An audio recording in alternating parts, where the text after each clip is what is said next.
Yes, it is glorious indeed. And guys, welcome to a review episode of the No Holds Barred Wrestling Podcast. This is our SummerSlam and NXT Takeover Brooklyn review, our kind of once in blue moon reviews. We don't do a lot of pay-per-view reviews, but we get some time to do it, so we're going to do it for you guys this week. Guys, it's been an eventful weekend, to say the least, but I am your host, as always, the greatest host, Kyle Masters. And I'm always continue to be joined by my glorious co-host, yes, the boss, Mr. Corporate himself, Corporate Cappy. Hey, yo. Yeah, how you doing? Yeah, I'm glad you gave me a new name, Glorious. Yeah, I gotta add it in there. You know, yeah, it's not the champ anymore. Just because we'll get into that. But guys, this is No Holds Barred Wrestling Podcast, your Canadian-based WWE podcast that likes to talk about WWE's Raw, SmackDown, and has no holds barred on anything we say, pun intended. So let's get into it, guys. SummerSlam and Takeover this weekend. Interesting as always. Let's go Takeover first. So Takeover Brooklyn was on Saturday. Actually, was really good. It's definitely up there with last year's event. Parts of it were better than last year. Some parts weren't, but yep. Was it better than SummerSlam? Would you say? Yeah. SummerSlam better than SummerSlam. You know what? I'm gonna have to agree with that too. Takeover this weekend was literally, I don't know, you can put the bar at 80% better than SummerSlam, for sure. SummerSlam was a huge disappointment in some parts. Definitely could have done way better than anticipated. Yeah. But we'll talk about Takeover. Basically the highlight of the weekend. NXT still looking unreal and crazy good with half their talent and half the roster that they had last year up on the main roster now. Yep. So still looking good and still can put off a good main event, I guess a good event in general. Yep. And basically NXT Takeover Brooklyn's like their WrestleMania basically. Yeah. So it's crazy how they can still pull off that with half the roster that they didn't have, or they had last year, they don't have this year. No, from top to bottom, it was amazing. It was stellar. It was pretty good. It was, only 6 matches, and it still surpassed SummerSlam. We had 13 matches with like 3 pre-show matches. Because we got 6 quality matches, unlike SummerSlam, where it was just a bunch of filler crap. Yeah, kind of felt more like a Raw or SmackDown, just heavily packed. But NXT... so basically for this review, I'm gonna go over every single match and review every single match. That'll take way too long. So basically what we're gonna do for you guys is we'll go over each other's match of the night and go over some highlights and maybe some stuff we didn't like and maybe some future talk. But match of the night for me, we both have different ones. Mine was Shinsuke Nakamura and Samoa Joe. Finally, we get Nakamura getting a championship, that one he deserves, and we now have basically ushered in a new era in NXT with a new main champion in Nakamura. Yep. Crazy match. The crowd was so over for Nakamura. It was unbelievable. Oh my god, and that entrance. His music, even during the match, they were like humming his whole music. That entrance with that violin player, that was probably the greatest entrance I've ever seen. That was so good. It was simple, and it was good. It was unreal. But yeah, what a match it was, though. Yeah. Crazy. Like, the freaking, like, Joe, I don't know, I think apparently it was storyline, but Joe's jaw being dislocated. I don't know, I've heard reports that it wasn't. He might have some kind of jaw injury, but... Yeah, but he's playing it like it was, like, dislocated, like, for, like, the last bit of the match. Kinshasa, Nakamura picking up the victory. Unreal. Yeah, even after kicking out of the Muscle Buster. Like, insane. No one's kicked out of that yet, but Nakamura. He kicked out of one of the moves Joe did. He kicked out of the first one. Oh, yeah, that's right. That's true. But that was definitely my match of the night, for sure. Let's get into Cobra Cappy's match of the night. Mine was actually the tag team title match between Gargano, Ciampa, and The Revival. Ooh, okay. This was just a really, really good match. Just spots everywhere. Like, at probably 5 or 6 points in the match, you thought the match was going to be over, and it wasn't. Like, they kept doing, like, moves where the one tag team partner would get knocked out and then the other two would come in and do a move on the other one. You'd be like, okay, this is over. Exactly. And they would keep kicking out every single time. And what a showing by Ciampa and Gargano, man. These guys look phenomenal and put up an unreal performance. Yep. Like, incredible. They look better than ever. Like, Are they going to be like possible future champs? Maybe are they actually going to win the titles, or are they going to get the Enzo and Cass treatment and never win the titles and get called up eventually? Maybe they finally got a T-shirt that we saw. Yeah, it's so basic. It's like the most basic T-shirt. But I guess they're actually like a team now. Yeah, after facing DIY, do it yourself. After facing each other in the Cruiserweight Classic, now coming out as their tag team again and. Back to being buds, man. They're hilarious. I mean, now the videos they're doing with Bobby Roode that you showed me earlier with the glorious, just making him nod, like every possible moment of the day. And the Revival showing why they're the face of the tag team, 2-time champs and still champions. I don't know who's going to be the net ones that knock them off their pedestal. I don't know, but they're looking good right now. Yeah, but that's a good match of the night. I agree. It was a really good match, like unreal, and it's one of the reasons why it surpassed SummerSlam this year. Like. Just those two matches alone just surpassed everything. So we'll talk more about TakeOver Brooklyn here. Bobby Roode, as I just spoke of him. Oh my God. His debut match in NXT and might be the best entrance we've ever seen. That was incredible. The whole crowd sang his theme song. 18,000 strong sang his theme song. And he came down from this like platform thing. That was it was like, glorious. Lowered down. Pun intended. Yeah. Wow. And he had his whole robe on and everything, and like the crowd was legitimately singing his song. You could hear the crowd over the actual guy singing his music. That was great. Oh my God. And even the match itself, Bobby Roode, phenomenal. He's so clean and he's so fluid and he's so smooth. This guy needs to get pushed fast. Like, this guy's been around since like 1998. That's when he made his wrestling debut. He's 39 years old. I think after what happened, this performance, and realizing how over he was, I think he's going to get called up really soon because I think they need to capitalize on this gimmick. Getting into that, like, where does Bobby Roode go from here? I think he'll get called up. It's crazy. Because he's not going to win the NXT title, I don't think. No. So I think he'll just get catapulted to the main roster right now. Yeah, I see that happening. And Almas had a pretty good match too. Don't take anything away from him. Not he got booed as the face in the match. Going up against Bobby Roode in New York, though, he's the opposite person is going to get booed regardless, and it sucks for Almas. This happened twice. It happened against Ty Dillinger, and now it's happening against Bobby Roode. Yeah, they had a good match as well. Both of them. That was another good match. So good for Bobby Roode. Again, Gargano and Ciampa looking better than ever. Austin Aries finally gets a pay-per-view win, first one since TakeOver Dallas. He definitely needs a push from now. He looked really, really good in this match, like unreal. Not taking anything away from No Way Jose. Really over with the crowd.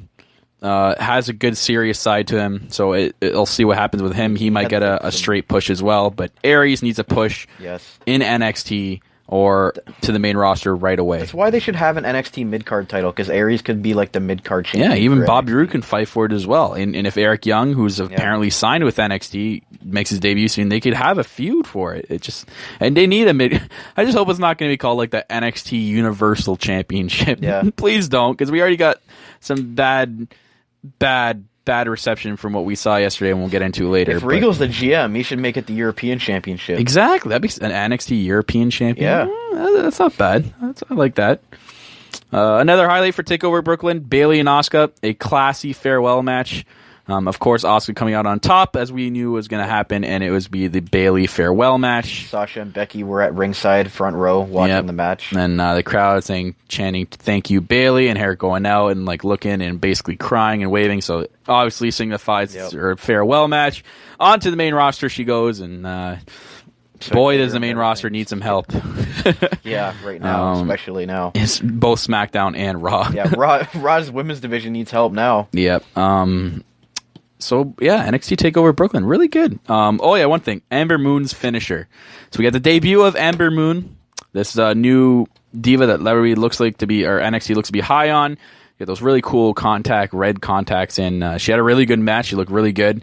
And that finisher, that like top rope stunner, like 720 stunner, it was just freaking amazing. Like that's probably one of the best Diva's finishing moves I've seen in a long time. Yeah, that was really, really good. Really well done. Really well done. I think we expect big things from her in NXT. Yeah, for sure. So good for Ember Moon and TakeOver Brooklyn. I mean, look, it was so small, so simple, and ended up beating SummerSlam. So if I had to give it a rating, It's Brooklyn. I'd say either 8.5 or 9 out of 10. Oof. I'd have to agree. I'd say at least 8.5. Brooklyn was actually over the top. I think the whole card was better than last year's, except the women's match wasn't as good. Yeah. But, I mean, that was like the match of the year last year. So pretty much. That was like the Divas match of the century. But it's not like you can't really blame them for that. But they still put on a good match, too. Take nothing away from that. Before we end the SummerSlam, I forgot about your tweets out there. We got a lot of tweets this week. Lots to discuss about. So we'll start off with our number one fan, and at Real Michael Chow on Twitter. Thank you, Michael Chow, for your tweets and your ongoing tweets and your support to the podcast. It's really appreciated, so thank you again. So, Real Michael Chow puts, I know it's Bar WP, this NXT event was better than Raw and SmackDown Live's whole month. What a crowd. Hope Brooklyn brings it to SummerSlam.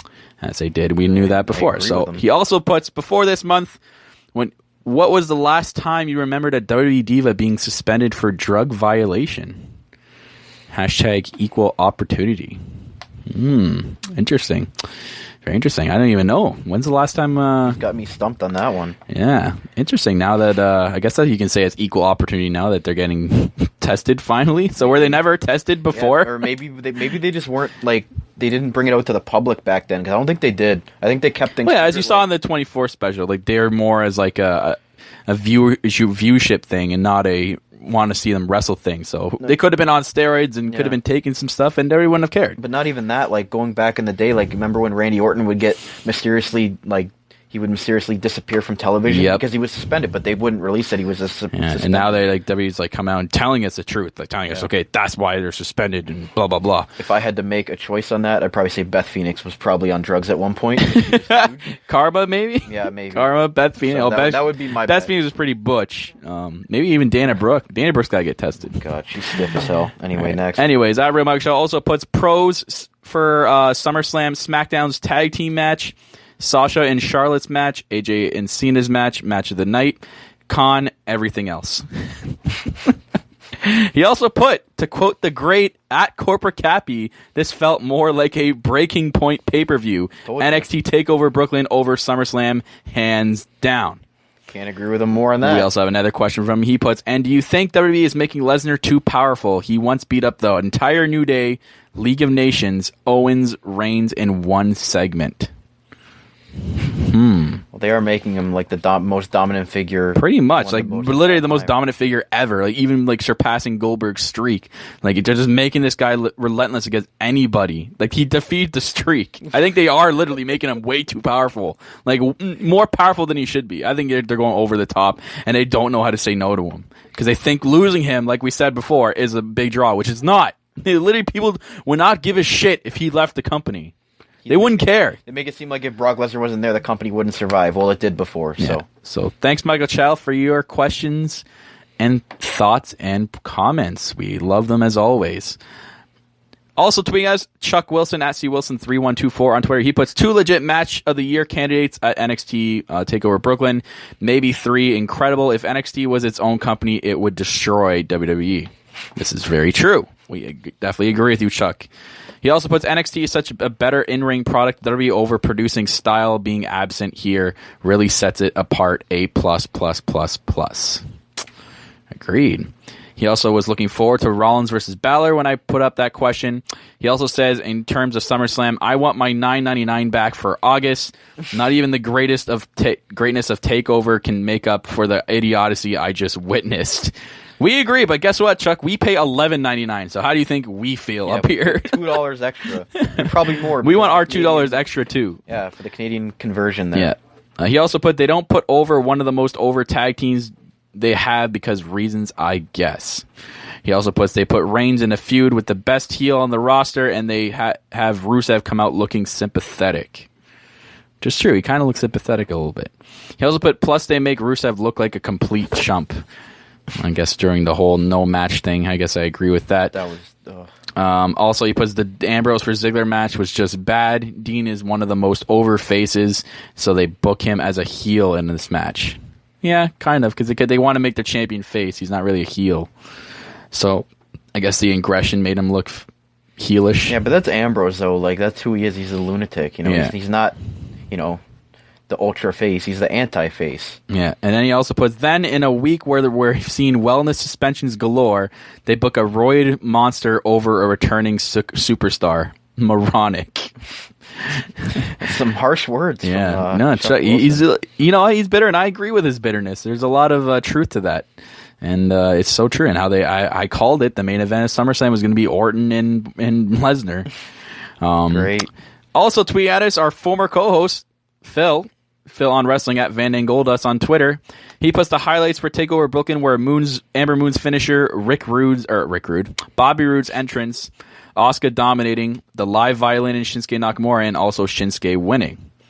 So thank you, Phil. He also put for SummerSlam, 2016 was weird, scary botches, cheap-looking title, savage and scary ending. Naomi's entrance was the highlight of SummerSlam. Wow, not even his own girl Becky Lynch's entrance, huh? But okay, Phil. Good, some neat comments there. Yeah, very neat. We also get Gamma at GammaNU1 tweeting at us. He put, was a great show. I really enjoyed it until Lesnar. The ending was horrible. We couldn't agree with you more, Gamma. We also get Jabbar Iqbal 4 on Twitter. He put, it was good at first, but completely wasted some of the matches like Reigns, Rusev, and Orton and Lesnar. 100% agree with you. That is 100% true. They definitely wasted there. Yeah. Some other tweets. We got Irrelevance at Forlorn _ is a big giant underscore on Twitter. He put, my real down about the show is no Slater. And I'm being serious, but one negative was Seth versus Finn. Great match, shit crowd. No, they were pissed off because of how stupid the belt looked. Yeah, that's definitely it. And as for Slater, they actually got a "We Want Slater" chant there. I don't know what match it was. I'm surprised Slater didn't have like at least a segment or something. He comes out like interrupts somebody. This is supposed to be my match. I'm the hottest free agent. Yeah. He also has a question for us. What do you see happening with Slater? Do you think Seth's new outfit is G8 and predictions for Raw? He also puts. Okay, so what do you think is happening with Slater? Okay, answer that question right now. We think this free agency is going to last a little bit longer, and he'll eventually get signed, and then eventually he'll be forgotten by WWE and probably fade into main event and superstars as always.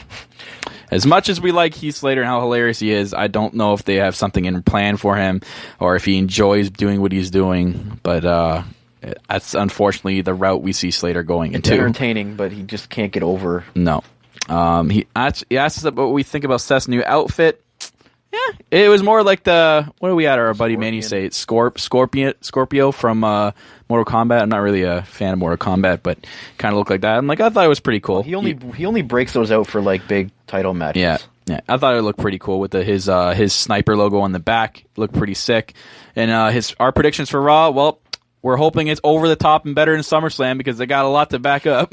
Oh my God, they got a lot to improve on, I'll tell you that. Yep. So we're hoping for a big Raw. So that's basically our prediction in a nutshell. Yeah, maybe a big return, we'll see. Yeah, he also puts, do you think Balor is being pushed straight through the Milky Way too early or a good decision? The Milky Way. That's funny because Daniel Bryan called it the Milky Way title. We think it's a good decision.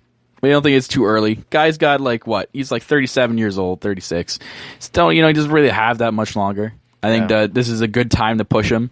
He's already over with the NXT crowd, which basically makes up the WWE crowd and the main roster crowd. So I think he'll get over for sure with... he's been ready for a long time. Yeah. It's not like he's really, really new. He's been in NXT for over a year. And his stuff with New Japan. So I think he's ready to go, and it's a good decision to push him this early. I don't think it's too early at all, and no Milky Way early. And the last tweet from Drew Evans at DrewEvans89 on Twitter. He's fed up with Lesnar's performance. Now he can be way too reckless, which we 100% agree. That was really, really something. You got to take care of your opponent as well, and he just had no. He just doesn't care. Don't care. He's got kids to worry about. Apparently, doesn't give a shit about Heath Slater's kids. No. How dare you, Brock Lesnar? Start caring about Heath Slater's kids, for Christ's sakes. He's got 2 and however many other kids he's got. God. So we'll get into SummerSlam. Okay. It wasn't that great. We get terrible finishes everywhere with some matches. And then injuries. But some highlights. So I guess we'll go for some highlights first. They have a new stage. Finally got a new stage. We got what we've been asking for a long time. It actually was pretty sick. I love the whole ramp being one giant Titantron as well. Huge. I want to know how many seats they blocked off for that. Yeah, that's what we were talking about too. And the new ring posts, the LED ring posts, and they're like giant ass ring posts. I guess they're still sturdy enough to stand on. Cesaro fucking jumped off of one of them. Yeah, so I think they look pretty cool. I don't know if they're going to continue that for Raw and SmackDown, or if it's just going to be pay-per-views or big pay-per-views. But they look pretty cool. Yep. No ring postitis for that one. Yeah. Keynote here about the John Cena match. So obviously it was my match of the night with Cena and Styles. I agree with you. It was instant classic, like the other two matches these guys have had. Interesting note from that: Cena has lost every SummerSlam match since 2010. The last time he won when he was part of Team WWE versus the Nexus. That was the last time John Cena won a SummerSlam match, ladies and gentlemen. John Cena sucks. But he wins every other match. John Cena sucks. Yeah, oh my god, when he came out, the crowd. Oh man, that was loud. And he loud. was like tap dancing to it. Yeah. Oh my god. But yeah, that was match of the night. That was incredible. Yep. That match should have been done the same way with a lot of other matches that could have had that potential. But fuck, Styles. It took 2 Styles clashes and 2 phenomenal forearms to beat him. Like, unbelievable. And now we think John Cena has gone to the sunset for a couple months, and we'll see him again. He took off his wristband at the end of the match, put it in the ring, and hit that little farewell salute. So he's probably going to be gone for a bit. The crowd gave him a hand at the end. Yeah, we respect John Cena. We love booing him. We love singing the song, but, respect, props to John Cena. Guys like... So WWE, it's incredible. Yep, he's so loyal, more loyal than any other superstar they've ever had. Yeah. Some other highlights for SummerSlam: Finn Balor is now the first ever Universal Champion. I still hate that name, Universal Champion. I don't even hate it that much. I just hate the new belt. The new title. Let's talk about that. Ugh. Okay. Why? Hold up. Why is the belt strap red? I understand the background of the main plate red. Why the fuck did they have to make the entire belt red? They could have kept that black and it would have looked better. I saw someone put it on Twitter and I retweeted it with a black belt instead. I'm like, that actually looks phenomenal with the black. It makes a huge difference. I also saw a tweet that said, why did they use Kane's mask to make the belt? Because it looked like shit. If you look at the actual belt, the leather, it looks like it's wrinkled. It looks like crap. It's terrible. And the crowd, poor Seth and Finn during this match, every time they show the belt, the crowd would be like, boo, that belt sucks. That belt sucks. Oh my, I can't wait till they do it again tonight. I don't understand why. They better change it. I have a feeling they're going to change it. I have a feeling it's going to be booed and like everywhere it's going to go. So are they not going to change the world title on SmackDown? I don't know. There's rumors that they're going to make it blue as well. I hope they don't make the entire belt blue. Just make the background blue. Don't make it all blue. It's going to look like crap. It's going to make WWE look like stupid PG era again. Oh, I don't like it. I hate it. Thumbs down. Thumbs down. I don't like the name. I know there's a lot of people there like, who cares, man? And like, we get all these Twitter haters out there. I guess Twitter likers because they like the new belt, but I hate it. It's garbage. I don't like it. It looks. They could have done a better job. Yes. Could have had a new design too. It looks exactly like the world title. Just says Universal Champion on the bottom, and you have changed the colors. It looks like some 12-year-old kid on WWE 2K16 made that belt. It looks like shit. And I wouldn't even wear that belt if someone bought me the replica one and gave it to me. I would give it back to them and be like, no, you can keep it. You just bought me a $700 belt? No, you can have it. It looks like crap. Looks better on you, sir. As for the match, I hate to be the corporate one here, but I was expecting more from the Balor-Rollins match. Yeah, and again, I think this plays into what's happening right. Well, I mean, he earned himself in the match. And now rumors are coming out that it was during the whole turnbuckle bomb, and there was another point where people are saying it was during some sort of suplex. I don't know where he hurt himself, but yeah, there should have been more to this match. I was I honestly thought this was going to be match of the year. Yeah, it didn't. It didn't live up to expectation. Maybe we were expecting too much from this match. I don't know. I think we felt like I think we did expect too much, and we thought it was going to go over the top. So especially when it wasn't even the fucking. Can we just talk about why the two main title matches were before the U.S. title and Orton and Lesnar? Why were the last two matches were terrible? They didn't even the one match. They should have ended with Balor and Rollins. Yes. That would have been way better. That was terrible booking by WWE. Garbage booking. I would have even been happy with Ambrose ending it. I mean, I knew they weren't going to have them in the main event, but that would have been better. Yeah, I agree. Like, what are we going over next here?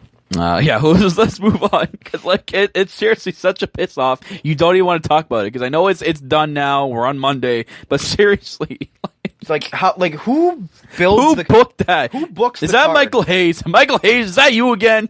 Who books the card? Like when they put the board up there, who's saying that's Vince? It's 100% Vince. Let's have Randy Orton. Oh, you know Lesnar. what? I like Reigns. I'm gonna put him right here, co-main event. You know what? Lesnar, he's got me by the balls. I'm gonna put him in the main event. We're not even gonna have Rusev and Reigns have a match. It's not even gonna be started. Neat. Because I'm Vince McMahon, and everyone listens to me.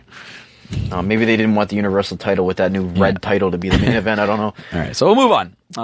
Another highlight, I guess you can say it's a highlight. Nikki Bella returned. She ended up being the mystery partner. I mean, it's better if it was Tamina. If it was Tamina, I would have been upset. I don't like Tamina. I'm glad it was Nikki Bella. So there's a lot of fans there for her. So now we get the indication that she will be on SmackDown. So that kind of, in a way, I hate Nikki Bella, but in a way, it helps the division. It does elevate the division. It gives and it helps, a little bit more prestige. But I just don't like, the one thing I don't like about it is because she's going to be the future champion. She's going to be the first champion, 100%. And it sucks for our girls like Alexa Bliss and Carmella because now we got to fucking go through the whole Nikki Bella reign even again. Becky. Becky deserves a chance. Yeah, or Becky. Because Becky needs the title, man. She needs, if they're trying to make her the number one or at least the top diva on SmackDown, they need to make her win the title. And it's probably going to be Becky Lynch versus Nikki Bella down the line. But we'll see what happens. Eva Marie leaves, and now we get Nikki Bella back. But yeah. So it sucks. One, I like Nikki Bella to elevate division, and two, I hate it because now she's going to be the future champ. She's guaranteed going to be the champ. She's going to be the face of the. You're married to John Cena. You're going to be the champ. Hey, props to Team Bliss for winning, though. Yeah, it was a good match. That was one of the only highlights in my. And it was on the pre-show. It was surprising. It was not on the pre-show. No. It was the second women's match. It wasn't. Yeah. Interesting. Yeah. Maybe they have more faith in the SmackDown divas. I don't know. Unless they just someone on crack must have booked the card tonight because we have no idea what the hell that was. But moving on, another highlight. I guess it's the highlight. Jericho continues to bury future talent or new era talent. This was great. This has been like 2016 has been the year of Jericho burying people. He buried Enzo and Cass in Brooklyn. In Brooklyn, okay? Unbelievable. So you bury AJ Styles at WrestleMania. And now you're burying Enzo and Cass in Brooklyn. He's probably buried some other people, and I can't think of it at the top of my head. But he's done it. He's done it. He's buried them again. Him and Owens. Oh my god. Best heel tag team. They're so funny. Oh my god. The promo before the show is even better. They're like, oh, we've been calling your name we've been calling you the wrong name every week. What were they calling Tom Phillips for like the last couple of weeks? Nathaniel or something like that. And they're like, oh, we know your name was Philip. Sorry, Philip. And like Renee Young and stuff, they're like laughing. Oh, I guess his name was Philip. Oh, sorry, Philip Phillips. Oh god! Even after the match, like they were sharing a towel together. Yeah, like a towel around their neck, and they were talking to one girl, and she's like, "Who are you? Do you even work here? Get the hell out of here! You're interrupting our celebration." These guys are a perfect heel team, and it sucked because I don't want Owen to go to that level. I want him to go main event status, but I like this. I like that if this is an alternate route, then I like this. They're hilarious. They're getting over with the crowd as well, so it's funny. It sucks for Enzo and Cass though. But. Yeah, getting buried in their hometown. Maybe they'll get a win tonight on Raw. Speaking of, let's talk about some commentary. Ronaldo, legendary tonight. He actually did a lot of matches tonight, more than we've seen him commentate at a pay-per-view, and he's great. He's better than every one of those other buffoons, except for Corey Graves, on the commentary table.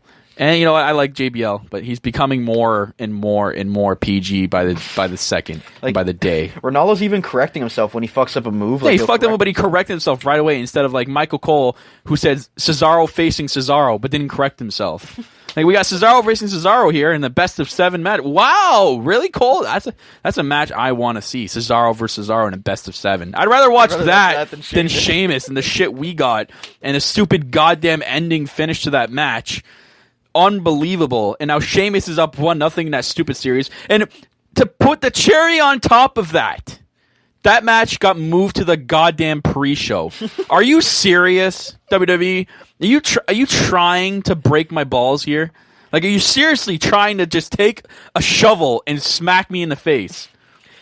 For one, you gave us the bullshit best of 7 series versus Sheamus. Okay, we have to fucking deal with that.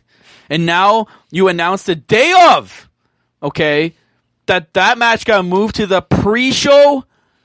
Rusev and Reigns, who didn't even have a match, Could have been on the pre-show. Could have been but 6 you matches. put that in the co-main event, and you put Cesaro and Sheamus in the pre-show.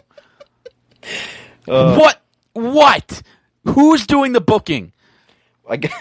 I want to see Sheamus in the main show, but I don't. I mean, sorry, I want to see Cesaro in the main show. I don't want to see. That Sheamus was in the main ridiculous. show. I cannot. I hate that with a passion. Thinking about that, they just fucked over Cesaro. And then made him lose to Sheamus too, off some stupid. Even worse, crap. and even worse that you forgot you had Sami Zayn, one of the best talents in your roster. Oh shit, what do we do with him? Let's stick him with Neville to beat the Dudley Boys. Also, Oh, fantastic! Also on the pre-show. God, whoever booked SummerSlam, get the hell out. Did TNA somehow make their way into the production area and book this shit? Because that was terrible. If we went back and actually like did the card ourselves, I would put the last 2 matches in the pre-show. We could have Orton and can you imagine if Orton and Brock Lesnar was the first match in the pre-show where people were not even in the arena yet? It basically wouldn't have mattered because they wouldn't give it. I bet you they wouldn't give a shit. But you're like, oh shit, we missed that. No, okay, whatever. We'll move on. No, we made it the main event. Yeah. Oh my god! And to take other stuff worse from this event, we have injuries. We got injuries from this event. Okay, let's talk about the first one. Finn Balor. Okay, apparently in the match, like I said before, it was either turnbuckle bomb or it was a suplex, but he has an arm injury or shoulder. Apparently he was seen in a sling after the pay-per-view. God. But he was not wearing the sling on Good Morning America the next morning. So was it a work? We don't know. We're not knowing anything. They're keeping everything hush-hush right now. But according to Jim Ross, he put out that he actually was legitimately hurt, and they're doing tests today to see if he's going to need surgery or not. Great. If he has surgery, are you kidding me? So the guy... Remember the injury bug we had last year? Is it back? He wins the top title, the Universal title, and now he's going to have to give it up the night Either after. give it up or give it to Seth Rollins and win it back at like another Raw pay-per-view. I shake my head at it. So we got another injury. And it has to do with Sasha Banks, your done. girl. Done. I'm not talking about that. Okay, so as you heard, he's just left the room. I will be doing this alone review of Sasha Banks' injury. And I can tell you right now, he's not even in the room. No. Cobra Cappy has gone off the mic. You heard this first. So he's left. So it's been planned for a week to lose the title. So apparently they knew about these injuries for a week now. Apparently she's dealing with several nagging injuries, and there's specifically lower back. Oh, hang on. Cobra Cappy is coming back. Hello. Yes, I know you're mad. I'd be mad too. If this was Paige, I already have to deal with Paige being suspended for 30 days. I feel your pain. But she has several nagging injuries, and this has been planned for a week, and they're specifically in her lower back, which is weird because they did a lot of back spots. And some of it were dangerous as fuck. Okay, Charlotte, you're a bitch. First of all, how do you drop somebody like that? Honestly, when you're wrestling, you're supposed to take care of your opponent. I doubt that was fake. Just dropped Sasha like on the ropes. She hit her back off the ropes, hit her head off the Turnbuckle pad. the mat. Yeah, or the mat. Like yes. that was dangerous as fuck. She could have been paralyzed from that. Yep. Like, what are you doing? Take care of your opponent. You don't just drop somebody. Yeah, I doubt that was even a work. I doubt that was. I think that was a straight up botch. And Charlotte, that was really, really dangerous. Even if it was a part, like that's so dangerous. Why would you even do a spot like that? Yeah. And if you're trying to make the match, like if you knew about her back injuries and you're just trying to make it look like the match is the actual match is like self-hurt her, that's worst way to do it ever. Like again, who's booking this shit? Who is on something that's probably banned by the wellness? It is booking this shit. But apparently Sasha Banks is injured. She's been pulled from live events, but she's scheduled to come back at the live event on September 23rd. Yeah, and she loses the title on a fucking roll-up. That's fantastic. Yeah, even better, it was a roll-up. Not even a month into her title reign, she loses the fucking title. Yeah. I mean, you got injuries, man. It sucks. It sucks. We might see the same with Balor tonight. So it's going to be a really rough night tonight. Like, I almost cried. Like, this was terrible. Yeah. This was awful. Another person injured, well, we can't really say injured, but got some staples. Randy Orton got 10 staples from that vicious elbow from Brock Lesnar. Talking about taking care of your opponent. Does Brock Lesnar just not give a shit? He literally was giving Orton UFC straight UFC shots. Yep. And is this supposed to be? I wonder if how do you agree to that? How do you be like, you're sitting back there, Brock Lesnar, okay, at this point of the match, I'm going to take my gloves off and I'm actually going to fucking straight elbow you in the head. Is Randy Orton sitting the other side and going, oh yeah, that sounds good. I don't think Orton I don't care about my well-being. You can do it. I don't think Orton knew that he was going to get... No, because they stopped the match. Orton looked like he was out at one point in the match when they were showing the blood. Yeah. He's dazed. That's a lot of blood. That was a big pool of blood. That's the most blood we've seen lost in WWE in a long time. More blood lost than a UFC fight. Yeah, that was ridiculous. A UFC fight would have been stopped at that point. And there's no other words on injuries to Randy Orton. They've only said that he's had 10 staples in his head. Was the match supposed to end like that? Because that's a terrible ending. If that was the way the I've read nowhere about the ending of this match. I don't know if it was I don't know if it was scripted or it was supposed to end like that, or just something Randy Orton and Lesnar talked about by themselves. I don't know. That is a terrible ending. Yeah, WWE, you got to be more careful with this. This is why I don't care, and people wouldn't care if Lesnar left, because they don't care. If you looked at the crowd when Lesnar had to be backed up in the corner, Randy Orton's bleeding, they're shaking their head at Brock Lesnar what is the point of this? We're not here to see this. We were here to see a match and a good ending. Not that shit. Especially when it's the main event of SummerSlam. And we get an ending where the match just gets stopped because Randy... And that's why we say it should have been in the pre-show. It's fucking god-awful. I hate it. I hate the ending of SummerSlam. What's with these performers? You gotta be more careful, man. You do. I 100% agree. It was literally unneeded.